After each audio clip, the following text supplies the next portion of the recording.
열왕기상 17장 1절부터 7절 말씀. 열왕기상 17장 1절부터 7절까지 구약성경 545쪽에 있습니다. 열왕기상 17장 1절부터 7절 말씀을 한 절씩 교독해서 읽고 마지막 절은 합독하겠습니다. 길르앗에 오고 하는 자 중에 디셉 사람 엘리야가 아합에게 말하되 내가 섬기는 이스라엘 하나님 여호와께서 살아계심을 두고 맹세하노니 내 말이 없으면 수년 동안 비도 이슬도 있지 아니하리라 하니라. 너는 여기서 떠나 동쪽으로 가서 요단 앞 그리시네가에 숨고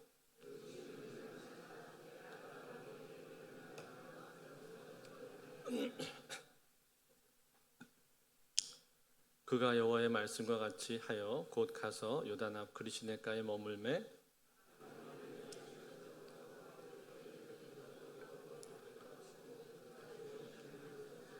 같이 읽겠습니다.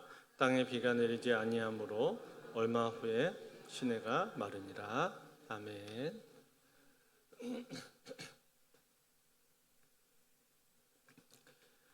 지난 시간에 이스라엘의 가장 악한 왕 아합 왕에 대해서 우리가 살펴봤습니다.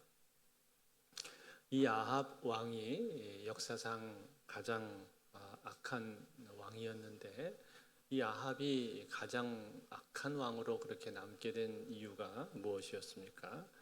그것은 바알을 섬기는 바알 신앙을 이스라엘의 국교로 만들었기 때문에 그런 것이죠. 즉 이제는 더 이상 우리나라는 여호와 하나님 섬기는 나라 아니다. 바알 섬기는 나라다. 이렇게 바알 숭배를 국교화시키고 문패를 바꿔버렸습니다. 한 나라의 문패를 바꿔버렸기 때문에 그래서 이 아합 왕은 역사상 가장 악한 왕으로 그렇게 남게 된 것이죠. 뿐만 아니라 아합의 부인, 그 악명 높은 이세벨이 아합의 부인이었는데 그 이세벨과 함께 같이 온 나라를 바알 숭배로 물들여 버렸기 때문에 백성들도 역시 그 시대에 타락상이 그처럼 심했습니다. 즉 경제적으로는 나라가 부강했을지 모르겠지만 그러나 영적으로 볼 때는 아주 어두운 시대, 칠흑같이 어두운 시대가 바로 아합 왕이 다스리던 시대였다는 것입니다. 그런데 그처럼 영적으로 어두운 시대 가운데 하나님께서 그 시대 속에서 별처럼 아름답게 한 사람을 남겨두셨습니다. 그 사람이 누굽니까? 그 사람이 오늘 본문에 나오는 엘리야입니다.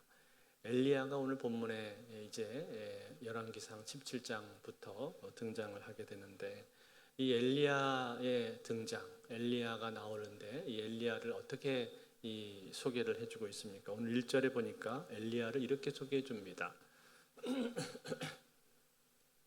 길르앗에 우고하는 자 중에 디셉 사람 엘리야가 아합에게 말하되 내가 섬기는 이스라엘의 하나님 여호와께서 살아계심을 두고 맹세하노니 내 말이 없으면 수년 동안 비도 이슬도 있지 아니하리라 하니라. 자, 길르앗에 우고하는 자 중에 그렇게 말을 했는데 길르앗이라는 곳은 요단 동편 땅을 말하는 거죠. 엘리야가 요단 동편 땅에 거주했다라는 걸 보여주고 있습니다. 또 디셉 사람 엘리야 그렇게 말했는데 이 디셉이라는 지명은 엘리야의 고향으로서 열왕기에 6번 정도 언급이 되는데 그렇지만 그 위치에 대해서는 정확하게 알려진 바가 없습니다. 어쨌든 요단 동편 땅으로부터 엘리야가 와서 아합 왕 앞에 담대하게 그가 섰다라는 거죠. 그리고는 이 아합 왕 앞에 섰을 때 뭐라고 이 엘리야가 말을 합니까? 내가 섬기는 이스라엘의 하나님 여호와께서 살아계심을 두고 맹세하노니 내 말이 없으면 수년 동안 비도 이슬도 내리지 않을 것이다. 이렇게 말하면서 이스라엘에 가뭄이 오게 될 것을 그가 예언을 한 거죠. 가뭄이 오게 될 거라고 엘리야가 선포를 하고 있는 겁니다. 여러분 이 팔레스타인 지방, 고대 근동 지방은 기후가 건조하기 때문에 비가 그렇게 자주 오지 않습니다. 그런데 이제 이른 비하고 또 늦은 비, 이 두 번의 비가 참 중요한데, 이른 비는 여름 내내 뜨겁고 건조한 시간이 지나고 나면은 땅에 비가 내림으로 인해서 바싹 마르고 갈라진 대지를 촉촉하게 적셔주고 부드럽게 만들어주는 비가 바로 이른 비입니다. 또 늦은 비라는 것은 이제 봄에 내려서 곡물이 발육을 하고 성장하는 데 필요한 가장 필수적인 수분을 공급해 주는 비가 또 늦은 비죠. 이 이른 비하고 늦은 비, 이것이 내려야 농사를 제대로 지을 수가 있고, 이 비들이 내리지 않으면은 팔레스타인 땅은 제대로 농사 짓기가 어렵습니다. 수확물이 제때 연결지가 않는다 이 말이에요. 때문에 이 이른 비와 늦은 비는 이스라엘 농사에 있어서 가장 필수적이고 중요한 비인데, 그런데 이 비를 주관하는 신이 누구라는 거예요? 하나님께서 이 비를 주관을 하시는 것인데, 그런데 그 당시 아합이 다스리고 있는 그 당시에는 어땠다는 얘기입니까? 그들이 바알 숭배가 최고조에 이르게 되었기 때문에 그들은 이 비를 주관하는 신이 바알이라고 그렇게 믿고 있었습니다. 즉 풍요의 신이다 그렇게 부르면서 풍요의 신이 비를 주관한다 그렇게 생각을 했단 말이죠. 그렇지만 오늘 이 엘리야가 아합 앞에 등장해서 선포하고 있는 것은 무엇입니까? 그게 아니다라는 거죠. 너희들 바알이 이 하늘에서 비를 내리는 신인 줄로 그렇게 착각을 하고 있지, 그렇지 않다. 그래서 바알을 향해서 빌고 또 비를 내려달라고 그렇게 바알을 향해서 기도하고 있지. 그렇지만 이스라엘의 진짜 참된 신은 누군지 아니? 참된 신은 오직 여호와 하나님 한 분이셔. 그분이 하늘과 땅과 우주를 다스리실 뿐만 아니라 온 자연 만물을 주관하시고 하늘의 비와 구름을 다스리시는 분이 바로 하나님이시다. 그것을 지금 선포하고 있는 거예요. 그러면서 그 하나님 말씀이 없으면 이제 수년 동안 하늘에서 비도 내리지 않고 이슬도 내리지 않을 거다라고 그렇게 말을 한 겁니다. 즉 지금 그들이 가뭄을 겪게 될 것인데, 이 가뭄은 너희들의 우상 숭배로 인한 그 죄로 인한 징계다라는 얘기를 하고 있는 거예요. 그렇게 말을 하면서 이 엘리야가 내 말이 없으면이라고 그렇게 말을 했습니다. 여러분, 내 말이 없으면 이 말이 무슨 뜻입니까? 이 말은 엘리야 자신이 비를 주관한다는 뜻은 아닙니다. 그러나 이것은 엘리야가 하나님과 얼마나 깊은 관계에 지금 있는가 하는 것을 잘 보여주는 대목이죠. 즉 하나님께서 이미 엘리야에게 이런 말씀을 해주셨다는 얘기 아닙니까? 네가 말을 하면은 그때부터 내가 비를 내려줄게. 내가 그때와 그 시기를 너에게 알게 하겠다. 네가 입으로 열어서 말을 하면 그때 내가 비를 내려주마라고 하나님께서 이미 엘리야에게 약속을 해주신 것 아닙니까? 그것이 엘리야에게 있었기 때문에 지금 이렇게 말을 할 수 있는 것 아니냐 이거예요. 그러니까 담대하게 지금 이렇게 말을 선포할 수가 있는 것이죠. 사랑하는 성도 여러분, 이 모습을 보면서 여러분들 어떤 생각이 드십니까? 저는 이 엘리야의 모습을 보면서 참 마음속에 부러운 생각이 듭니다. 부러운 생각이 들어요. 야, 정말 하나님하고 어떻게 이렇게 깊은 관계 가운데 있을 수가 있을까? 하나님하고 얼마나 깊은 관계 속에 있었으면은 이 아합 왕 앞에서 이런 말을 이 사람이 할 수가 있을까? 그 절대 권력자 악한 왕 아합 앞에 서서 거기서 주눅들지 않고 쫄지 않고 담대하게 하나님 말씀을 그가 선포를 하고 있단 말이에요. 그러면서 말하기를 내 말이 없으면은 수년 동안 비가 오지 않을 거다, 이슬도 내리지 않을 거다, 이렇게 말하는 이 엘리야의 담대함을 보십시오. 이 담대함이 어디서 나오는 거? 이것은 하나님하고의 관계에서 나오는 것입니다. 하나님하고의 친밀한 관계가 있었기 때문에 그 가운데서 엘리야가 하나님을 만나고 하나님의 음성을 듣고 하나님께 기도하고 그러한 평소의 삶이 있었기 때문에 지금 이 엄청난 이런 상황 가운데서도 그가 전혀 주눅들지 않고 담대하게 말씀을 선포하고 있는 것이죠. 사랑하는 성도들은 그렇습니다. 하나님과의 관계가 친밀한 사람은 어떤 상황에서도 담대할 수가 있습니다. 우리의 담대함이 흐려지고 우리의 가슴이 쪼그라들고 우리가 하나님 앞에, 우리가 세상 앞에서도 자꾸만 움츠러드는 이유가 뭘까요? 그것은 다른 데 있지 않습니까? 우리가 하나님과의 관계가 깊지 못하면, 하나님과 관계가 친밀하지 못하면 자꾸만 우리는 움츠러들 수밖에 없는 거예요. 그런데 엘리야 담대하게 이렇게 말하는 것은 다른 이유가 아니라 하나님하고의 관계가 깊었기 때문에, 하나님과의 관계가 친밀했기 때문에 그는 거리낄 것이 없고, 그리고 하나님의 음성을 그가 듣고 있기 때문에 이 상황 가운데서 담대할 수 있는 것입니다. 그러므로 사랑하는 성도 여러분, 오늘 우리는 그 어떤 것보다도 하나님하고의 이 관계가 나의 인생에 있어서 가장 중요한 키다, 이 사실을 분명히 아실 수 있기를 바랍니다. 하나님과의 관계가 깊어지고 내가 정말 하나님과의 친밀해져야 나머지 모든 일도 내가 할 수 있다, 그리고 담대하게 할 수 있다, 이 사실을 아시고 우리의 삶 가운데 그 어떤 것보다도 하나님과의 관계를 더 먼저 신경 쓰실 수 있기를 바랍니다. 자, 그렇게 하고 나서 이제 엘리야가 어떻게 합니까? 요단 동편으로 가게 되죠. 왜냐하면은 하나님께서 그에게 요단 동쪽으로 가라고 말씀을 하셨습니다. 그래서 요단 동쪽으로 갔는데 어디로 갔는가 하니 그릿 시냇가로 갔다, 그렇게 말해주죠. 3절 말씀해 보시면은 너는 여기서 떠나 동쪽으로 가서 요단 앞 그릿 시냇가에 숨고. 이 그릿 시냇가, 이것도 역시 정확한 위치가 알려져 있지는 않습니다만 요단 동쪽에 아마도 야르묵 강과 압복 강 사이에 있는 어느 길르앗의 동굴지대에 있었을 것이다, 그렇게 학자들은 추측을 하고 있습니다. 그 그릿 시냇가에 가서 어떻게 하라고 말씀하셨습니까? 숨어라, 그렇게 말씀하셨죠. 숨으라고 하나님께서 말씀하셨단 말이에요. 여러분, 왜 하나님께서 숨으라고 하셨을까요? 당연히 이 말씀을 선포했을 때 아합은 어떻게 했겠습니까? 아합은 저놈을 잡아 죽여야 되겠다 하면서 아합이 가만히 놔두질 않았겠죠.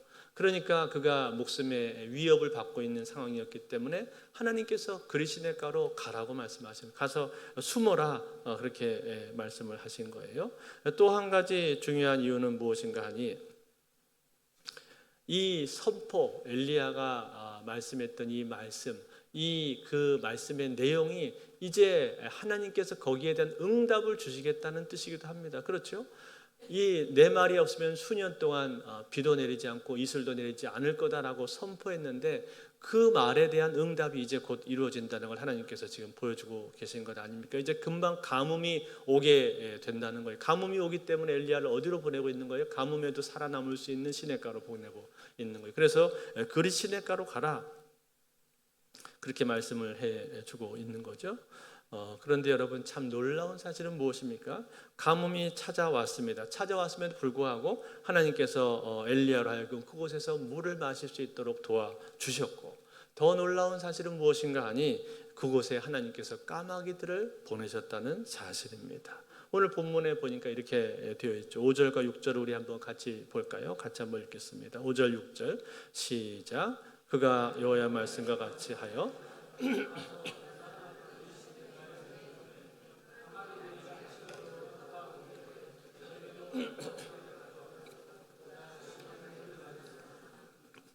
자, 어떻게 했다고 했죠? 하나님께서 까마귀들을 보내셔서 엘리야를 먹이셨다, 그렇게 말씀을 하고 있죠.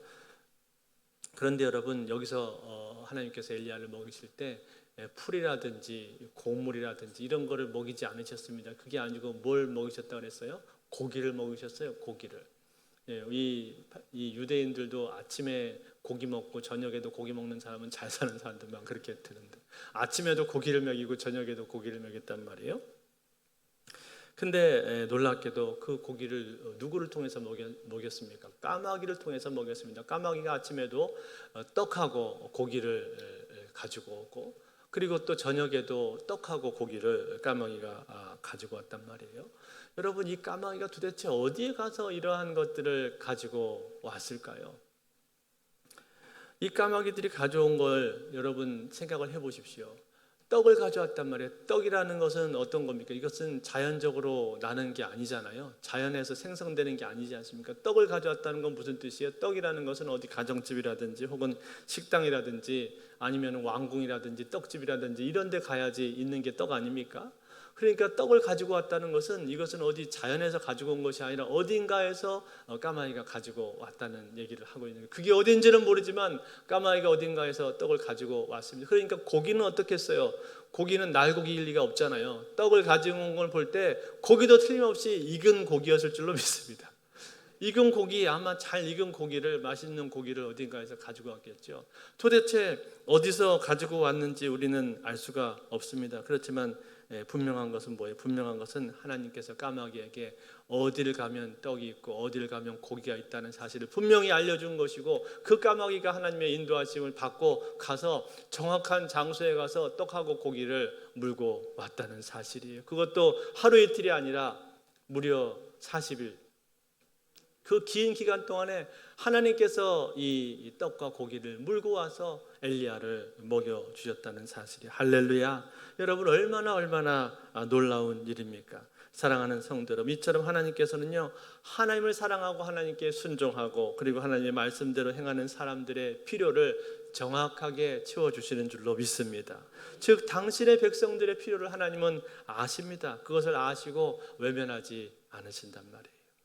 뭐가 필요한지, 당신의 사랑하는 백성들이 오늘 뭐가 필요한지 그것을 분명히 아시고, 그리고 그 필요에 민감하게 반응하시고 그 필요를 어떤 방법으로든지 하나님은 채워주시는 분이십니다. 심지어는 까마귀와 같은 미물을 통해서도 하나님께서 그 필요를 채워주셨단 말이에요. 여러분, 까마귀에 대해서 좀 아십니까? 저도 까마귀에 대해서 잘 모릅니다만, 까마귀는요, 성경에서 나올 때 그렇게 긍정적으로 기록된 새가 아닙니다. 부정적인 새예요. 우리나라 사람들도 까마귀 별로 안 좋아하죠. 그래서 옛날 속담에 까치가 울면은 좋은 일이 생기고 반가운 손님이 온다. 그런데 까마귀가 울면 재수가 없다. 그런 말 우리가 하잖아요. 근데 미국 사람들은 까마귀를 좋아해요. 미국 사람들은 까마귀를 굉장히 좋은 새로 그렇게 여기는데, 그런데 이 성경에서도 보면은 까마귀가 그렇게 긍정적인 새로 묘사가 되지는 않습니다. 왜 그런가 하니, 일단 까마귀는 이 사람이나 혹은 짐승이 죽었을 때 그 사체를 뜯어먹는 새입니다. 또 썩은 고기를 이 까마귀가 먹는단 말이에요. 거기다가 더 안 좋은 것은 무엇인가 하니, 음식 먹을 때 개걸스럽게 먹고 그리고 자기 새끼들이 먹을 먹이조차도 잘 남기지 않고 다 먹어치우는 새가 까마귀라고 말을 해요. 그래서 욥기 38장 41절에 보면은 까마귀에 대한 얘기가 나오는데 뭐라고 기록했는가 하니 이렇게 말합니다. 까마귀 새끼가 하나님을 향하여 부르짖으며 먹을 것이 없어서 허우적거릴 때 그것을 위하여 먹이를 마련하는 이가 누구냐. 자, 이게 무슨 말이에요? 까마귀 어미가 자기 새끼들을 먹을 걸 잘 안 챙기니까 까마귀 새끼를 누가 챙긴다는 거예요? 하나님께서 친히 챙기신다고 지금 말씀해주고 있는 거 아니에요? 그만큼 까마귀가 이기적이고 또 부정적인 동물이란 말이에요. 그런데 오늘 지금 이 장면 가운데 하나님께서 무슨 새를 쓰고 있는 거예요? 까마귀를 지금 사용하고 있다는 사실입니다. 여러분, 얼마나 놀라운 일입니까? 얼마나 놀라운 장면이에요? 하나님께서 이 각종 세상에 많은 새가 있는데 하필이면은 부정하다고 하는 새, 그리고 참 이 몰인정하다고 하는 새, 이기적인 새를 하나님께서 들어서 지금 엘리야를 지금 먹여 살리고 있다는 말이 뭘 보여주는 거예요? 하나님께서 쓰지 못할 것은 이 세상에 아무것도 없다는 것 아닙니까? 하나님께서 쓰시지 못할 사람은 없고 하나님께서 쓰시지 못할 동물도 없고 하나님께서 쓰시지 못할 물건도 없는 줄로 믿습니다. 여러분, 하나님이 이 세상에 쓸 수 없는 것은 아무것도 없는 거예요. 저렇게 참 이기적이고 부정적인 새, 까마귀를 쓰시는 것을 볼 때 하나님께서는 이 세상 그 어떤 것도 들어서 사용하실 수 있는 분이 하나님이십니다. 심지어는 길바닥에 있는 돌멩이 하나도 하나님이 얼마든지 사용하실 수 있는 분이에요. 여러분, 생각해 보세요. 위기의 순간을 당했을 때 하나님께서 쓰신 사람들을 생각해 보세요. 그리고 참 하찮은 것, 아무것도 아닌 것을 하나님이 들어서 쓰시는 장면들이 성경에는 곳곳에 많이 나오지 않습니까? 삼손을 한번 생각을 해 보십시오. 삼손이 라맛 레이에서 블레셋 사람들을 쳤는데, 그때 삼손이 나귀 턱뼈 하나를 가지고 1000명을 거기서 죽였다고 성경은 말하고 있습니다. 여러분, 그 나귀 턱뼈가 무엇입니까? 나귀 턱뼈는 사실 아무것도 아니잖아요. 나띵 아닙니까? 나띵. 길거리에 돌아다니는 뼈다귀에 불과한 게 바로 나귀 턱뼈인데, 근데 그게 삼손의 손에 들려지니까 그것으로 1000명을 죽이는 엄청난 무기로 사용이 됐단 말이에요. 여러분, 누가 알았겠습니까? 그 나귀 턱뼈가 그처럼 그러한 일에 쓰임을 받게 될 줄 누가 알았겠냐 말이야. 그냥 길바닥에 널브러져 있는 그런 뼈다귀 하나에 불과한 건데, 하나님께서 쓰시고자 하니까 그 나귀 턱뼈도 하나님은 얼마든지 사용하신다라는 거예요. 그런가 하면 여러분, 다윗의 주머니에 있었던 물맷돌을 한번 생각을 해 보십시오. 그 작은 물맷돌, 조약돌 하나인데 그 조약돌이 다윗이 하나님을 의지하고 믿음으로 나아가니까 어떻게 된 거예요? 그 조약돌이 엄청나게 큰 거인을 단방에 쓰러뜨리는 도구로 쓰임을 받게 되는 것 아닙니까? 그것으로 인해서 블레셋 군대는 사기가 꺾이고, 그리고 그 전쟁에서 그들은 완전히 패배하게 된 거 아니에요? 그 누가 알았겠습니까? 그 누가 그 작은 물맷돌이 그처럼 놀랍게 쓰임 받으라고 누가 상상이나 과연 했겠습니까? 그 큰 거인이, 그 무시무시한 거인이 그 한가운데 서서 하나님의 이름을 모독하고 이스라엘 백성들을 조롱하고 있는 그 순간에 누가 감히 그런 상상이나 했겠냐 말이에요. 그 작은 물맷돌 하나가 이 엄청난 일을 해결하는 키가 될 줄 누가 알았겠냐 이 말이에요. 그런데 여러분, 어떻게 된 거예요? 하나님께서 하시고자 하시니까 그 작은 물맷돌을 들어서 그 엄청난 거구를 쓰러뜨리는 것 아닙니까? 이것이 하나님이 하시는 일이란 말이에요. 하나님께서 하시고자 하시면은 무엇을 통해서도 하나님은 일하시는 분이십니다. 사랑하는 성도 여러분, 그러므로 오늘 우리가 기억하기 원합니다. 우리 눈으로 볼 때는 내 삶의 상황 형편이 어떻게 도대체 열릴지 도무지 눈에 보이지 않고, 도무지 해결될 길이 잘 보이지가 않을 때, 그럴 때 있지 않습니까? 도무지 나를 도와줄 만한 사람도 내 눈에 잘 보이지 않는 것 같은 그런 때가 있지 않습니까? 그렇지만 여러분 기억하십시오. 그러한 순간에도 하나님께서는요, 그 어떤 것을 가지고도 나의 삶을 도와줄 수 있는 분이신 줄로 믿습니다. 하나님은요, 내가 알지 못하는 10,000가지도 넘는 해결책을 가지고 계신 분이세요. 그러니까 그 작은 조약돌 하나를 가지고도 내 인생을 새롭게 하실 수 있는 분이시고, 그리고 그 뼈다귀 하나로도 나를 바꾸실 수 있는 분이시고, 그 하물며 그 미물 중에 미물인 까마귀를 통해서 엘리야를 먹이시는 분 아니십니까? 그것을 통해서 상황을 완전히 역전시키시는 분 아닙니까? 그러므로 사랑하는 성도 여러분, 우리 하나님의 손에는 능치 못할 일이 없다라는 이 사실을 항상 믿으시고 하나님을 잠잠히 신뢰하실 수 있기를 바랍니다. 내 눈앞에 해결책이 보이지 않는다고 해도 낙심하지 마시고, 하나님은 내가 알지 못하는 10,000가지 방법을 가지고 계시다. 내가 내 눈에 보지 못하고 있는 것도 하나님은 다 알고 계시고 보고 계시고 하나님의 방법으로 그 일을 행하시는 분이다. 이 사실을 믿으시고, 오늘 엘리야가 하나님의 말씀에 순종해서 그렇게 요단 동편으로 가듯이, 하나님의 말씀에 순종해서 선포하고 하나님의 말씀에 순종해서 요단 동편으로 가두고 또 그곳에서 생존하듯이 하나님 말씀에 그대로 따라가는 여러분들 되실 수 있기를 바랍니다.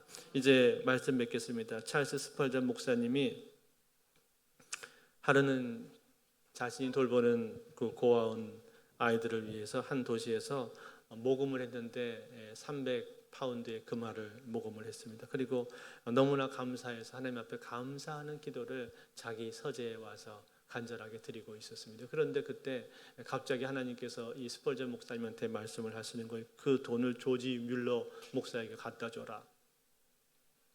스펄전 목사님 속으로 생각을 하기를, 내가 돌보는 고아들한테 필요한 돈인데 성령께서 이런 말씀을 왜 하시지? 그러면서 잠시 망설였지만 그러나 하나님 말씀에 순종해서 바로 조지 뮬러 목사님 찾아갔습니다.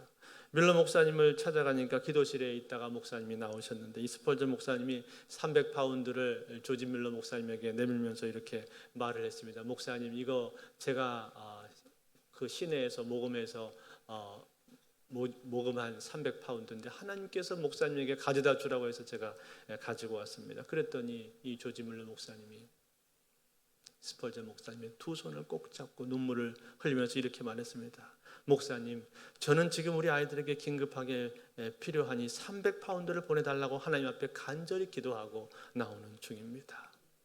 두 사람은 감격해하면서 기뻐하면서 같이 손을 잡고 하나님 앞에 기도를 드렸습니다. 그리고는 스펄전 목사님은 이제 밖으로 나와서 자기 사무실로 들어갔는데, 자기 사무실에 들어갔더니 자기 서재 책상 위에 하얀 봉투가 하나가 있었습니다. 봉투를 열어보니까 거기에는 315파운드의 현금이 들어있었습니다. 스펄전 목사님은 감격하면서 하나님 앞에 무릎을 꿇고 하나님 앞에 이렇게 기도를 드렸습니다. 주님께서 조지 뮬러 목사님에게 300파운드를 주라고 말씀하셔서 제가 그대로 순종을 했더니 주님께서는 여기에다가 이자까지 보태서 315파운드를 주셨군요. 할렐루야, 주님 감사합니다. 이러면서 감사 기도를 그가 드렸다고 합니다. 사랑하는 성도 여러분, 우리는요 하나님 앞에 나와서 기도하고 하나님을 의지하면 하나님께서는 10,000가지 방법을 가지고 계신 분이십니다. 내가 기도하지 않아서 그런 것이지, 내가 하나님을 의지하고 기도하기만 하면 하나님은 얼마든지 하나님의 놀라우신 방법으로 우리의 길을 열어주신단 말이죠.